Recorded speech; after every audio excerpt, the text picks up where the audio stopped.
Did you know all 44 U.S. presidents have carried European royal bloodlines into office?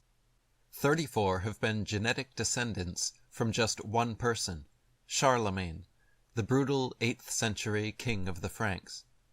19 of them directly descended from King Edward III of England. In fact, the presidential candidate with the most royal genes has won every single American election. This information comes from Burke's Peerage, which is the Bible of aristocratic genealogy, based in London. Every presidential election in America, since and including George Washington in 1789 to Bill Clinton, has been won by the candidate with the most British and French royal genes. Of the 42 presidents to Clinton, 33 have been related to two people: Alfred the Great, King of England, and Charlemagne, the most famous monarch of France. So it goes on. 19 of them are related to England's Edward III, who has 2,000 blood connections to Prince Charles. The same goes with the banking families in America. George Bush and Barbara Bush are from the same bloodline, the Pierce bloodline, which changed its name from Percy when it crossed the Atlantic. Percy is one of the aristocratic families of Britain to this day. They were involved in the gunpowder plot to blow up Parliament at the time of Guy Fawkes. If America declared its independence from the European monarchies in 1776, how is it possible that every single president has descended from European monarchs? If presidents are democratically elected, as we are told, what are the odds that we would always choose members of British and French royal bloodlines to lead us?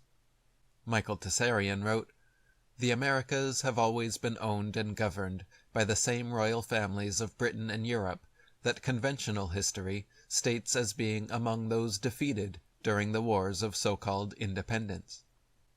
David Icke wrote, "If it really is the land of the free, and if, as is claimed, anyone really can become the president, you would fairly expect that the 43 presidents from George Washington to George Bush would express that genetic diversity.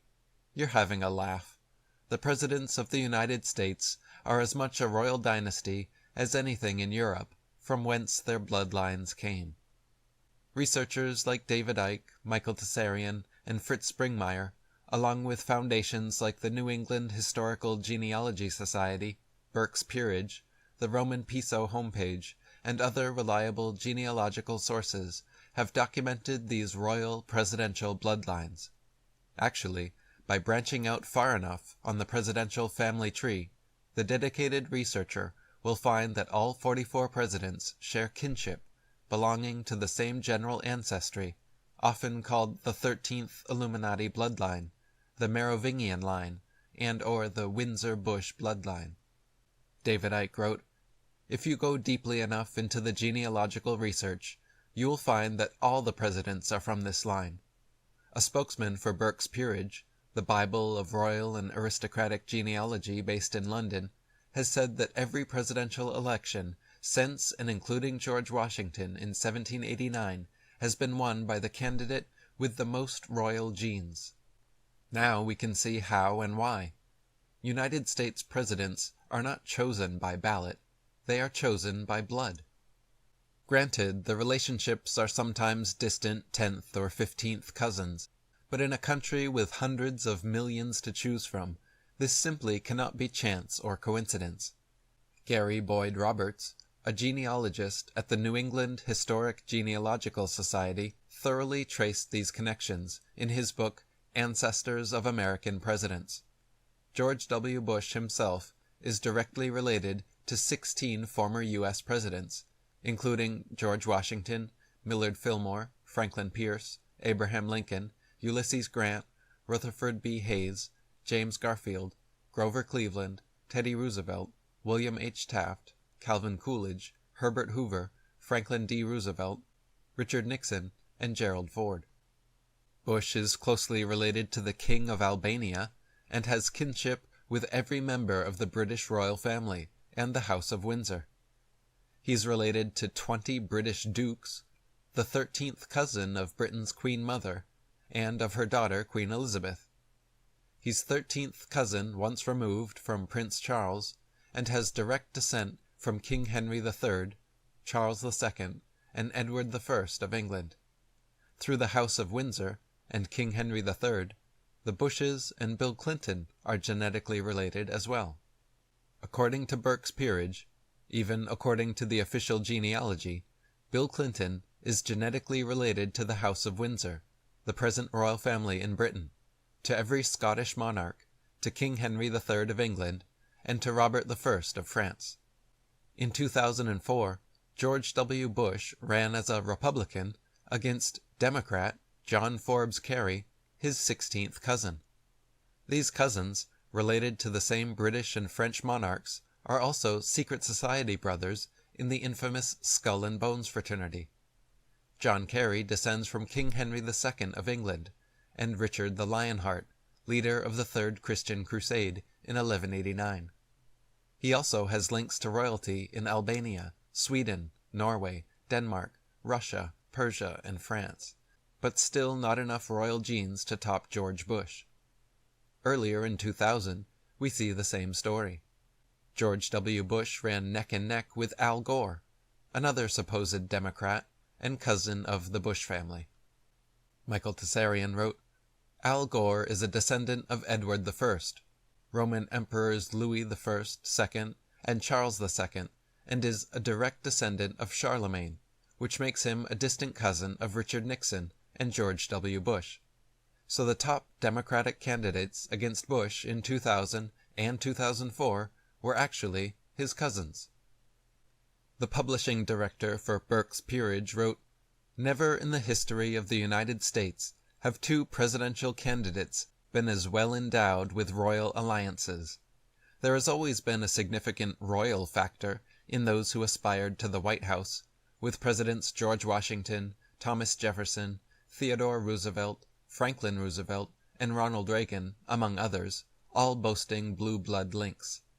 Al Gore, a descendant of Edward I, he is also a cousin of former U.S. President Richard Nixon, who resigned from the White House in 1974 for his part in the Watergate scandal. However, Al Gore does have direct links to the Holy Roman Empire. He is descendant of Roman Emperors Louis II, Charles II, and Louis I, and is therefore also a direct descendant of Charlemagne, the 8th century emperor. The problem is that Gore's Charlemagne links also make him a cousin of George W. Bush. By placing members on both sides of America's faux political dichotomy, the old monarchs have guaranteed their right to throne under the guise of democratic elections.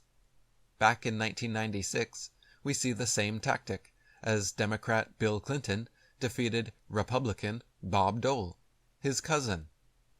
David Icke wrote, Even Bill Clinton and Bob Dole, who opposed each other at the 1996 election, are distant cousins.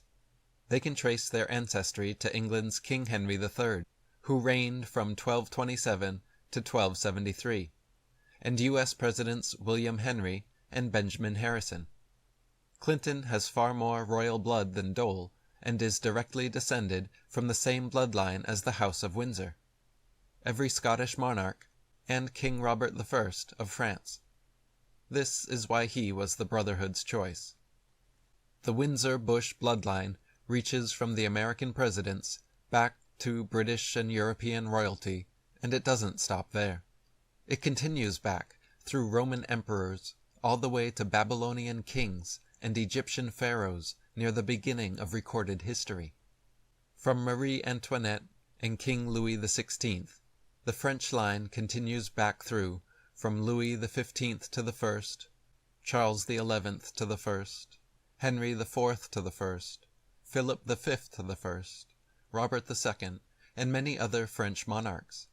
It passes the de Medici family, specifically Catherine de Medici of France, who supported Columbus's expedition to the New World, along with bloodline Queen Isabella of Castile, King Ferdinand of Spain, and the House of Lorraine. It was also Queen Isabella and King Ferdinand who started the 350-year Spanish Inquisition, which ordered the murder of millions who refused to convert to Christianity. And from the House of Lorraine, Duke Godefroy de Bouillon became the first Crusader king of Jerusalem. David Icke wrote, "Father George and wife Barbara Bush are both descendants of Godefroy de Bouillon, who in 1099 led European noblemen in the successful crusade to recapture Jerusalem from the Islamic faith and moved into the king's palace at Temple Mount. Godefroy de Bouillon was the first king of Jerusalem and the Duke of Lower Lorraine, a major region for the Illuminati bloodline. So when George W. Bush, a descendant of the de Bouillon through his mother and father, talked of a crusade against Islamic terrorism, this was no slip of the tongue, as was reported. The British line goes back from Prince William and Harry, through Prince Charles and Princess Diana, to Queen Elizabeth II, King George VI and V, King Edward VII, Queen Victoria, King Edward III, II and I, and King George III, II and I. Then it passes through King James I, who ordered and financed the now most widely read version of the Bible. Before James came Mary Stuart, King Henry III, II and I, King John, signer of the Magna Carta, and back to the Plantagenet and Habsburg dynasties under the Roman Empire. Other branches carried the bloodline to Scotland, Austria, Germany, Spain, Sweden, and even Mexico. This same bloodline also includes key Scottish families like the Lords of Galloway and the Commons, Mary Louise of Austria, who married Napoleon Bonaparte, Kaiser Wilhelm II, the King of Germany at the time of the First World War, and Maximilian, the Habsburg Emperor of Mexico, who died in 1867. On and on it goes into country after country. This bloodline connects into every surviving royal family in Europe, including King Juan Carlos of Spain and the Dutch, Swedish, and Danish royal lines. Before the Habsburgs, the House of Lorraine, and Charlemagne were the Merovingians, who originally brought the bloodline to France and northwest Europe. Back in 4th century Rome, the bloodline passed through Emperor Constantine, the first professed Christian emperor who initiated the Roman Empire's transition into a Christian state, and presided over the First Council of Nicaea. He was preceded by the Roman Piso family, who will be discussed later. Before them came Herod the Great of biblical fame, and Ptolemy XIV, son of the most well-known Roman emperor, Julius Caesar. Caesar actually married into the bloodline through Cleopatra, the most well-known Egyptian queen. A little further down this very same bloodline brings us to Alexander the Great. David Icke wrote, "One common link in this bloodline is Philip of Macedonia, 382 to 336 BC, who married Olympias, and their son was Alexander the Great, 356 to 323 BC, a tyrant who plundered that key region of Greece, Persia, Syria, Phoenicia, Egypt, Babylon, the former lands of Sumer, and across into India, before dying in Babylon at the age of 33.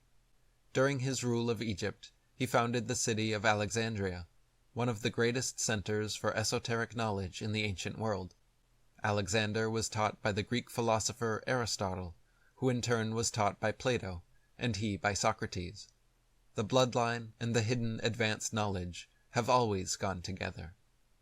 Back the bloodline goes past Alexander, past Nebuchadnezzar IV, III, and other kings of Babylon, all the way to ancient African kings and pharaohs of Egypt, Ramses II and I, Thutmose IV, III, II and I, Amenhotep III, II and I, and many more.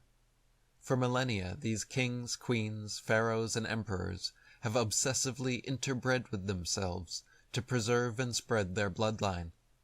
They have ruled over us since the beginning of recorded history, claiming they were given divine right to the throne by God or gods. David Icke wrote, "This divine right is simply the right to rule by DNA.